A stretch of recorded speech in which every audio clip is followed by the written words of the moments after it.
ಇಷ್ಟೇ ಅಲ್ಲ, ನಾನು ಆಗ್ಲೂ ಹೇಳ್ತಾ ಇದ್ದೀನಿ ನಿಮ್ಗೆ, ಅವರು ಶರ್ಟ್ ಮೇಲೆ ಇರೋದು ಜಸ್ಟಿಸ್, ಡಿಗ್ನಿಟಿ, ಫ್ಯಾಚುಲಿ ಮತ್ತು ಪೀಸ್ ಅಂತ ಹೇಳಿ ಹಾಕೊಂಡಿದ್ದಾರೆ. ಬಹಳ ಬಹಳ ಮೀನಿಂಗ್ಫುಲ್ ಆಗಿ.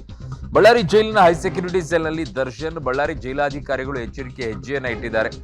ದರ್ಶನ್ ಸೆಲ್ ಬಗ್ಗೆ ಪೊಲೀಸರು ತೀವ್ರ ನಿಗಾ ಇಟ್ಕೊಂಡಿದ್ದಾರೆ. ಹಿರಿಯ ಅಧಿಕಾರಿಗಳ ಸಮ್ಮುಖದಲ್ಲಿ ಸೆಲ್ ತಪಾಸಣೆಯನ್ನ ಕೂಡ ಮಾಡಿದರೆ ದಿನಕ್ಕೆ 2 ಬಾರಿ ತಪಾಸಣೆಗೆ ಎಸ್ಪಿ ಸೂಚನೆಯನ್ನ ಕೊಟ್ಟಿದ್ದಾರೆ.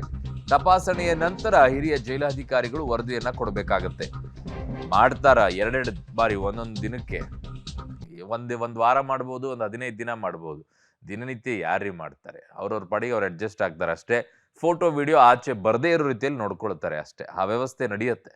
ಯಾವ ಬದಲಾವಣೆಯೂ ಕೂಡ ಜೈಲಿನಲ್ಲಿ ಆಗೋದಿಲ್ಲ. ಇದು ಈಗಿಂದಲ್ಲ, ಸುಮಾರು ವರ್ಷಗಳು, ದಶಕಗಳಿಂದಲೂ ಕೂಡ ಜೈಲಿನಲ್ಲಿ ಆ ಪರಿವರ್ತನೆ ಆಗ್ಬೇಕು, ಈ ಪರಿವರ್ತನೆ ಆಗ್ಬೇಕು ಅಂತ ಕೇಳ್ಕೊಂಡೇ ಬಂದಿರೋದು.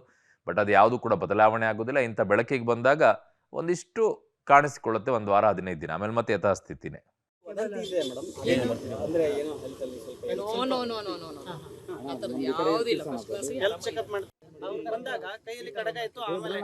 ರಿಮೂವ್ ಆಗಿದೆ ಈಗಲ್ಲ ಸರ್ಚ್ ಟೈಮಲ್ಲಿ. ಹೌದು, ಜೈಲ್ ರೂಲ್ಸ್ ಫಾಲೋ ಮಾಡ್ಲೇಬೇಕಲ್ಲ, ಮಾಡ್ತಾರೆ.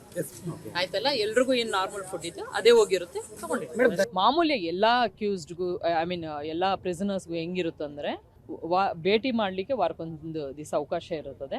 ಅವರು ಡೀಟೇಲ್ಸು ಇಲ್ಲಿ ಜೈಲ್ ಇವರಿಗೆ ಅಧಿಕಾರಿಗಳಿಗೆ ಕೊಡ್ತಾರೆ. ಅಂದರೆ ಅವ್ರದ್ದು ಆಧಾರ್ ಕಾರ್ಡು ಆ ಥರ ಡೀಟೇಲ್ಸ್ ಕೊಡ್ತಾರೆ. ಅವ್ರಿಗೆ ಕಮ್ಯುನಿಕೇಟ್ ಮಾಡಿ ಯಾರಿದ್ದಾರೆ ಪ್ರಿಸನರ್ಸು, ಅವರು ವಿಲ್ಲಿಂಗ್ ಇದ್ದರೆ ಅವ್ರಿಗೆ ಭೇಟಿಯ ಅವಕಾಶ ಕೊಡ್ತಾರೆ. ಅದು ಮಾಮೂಲಿ ಎದುರು.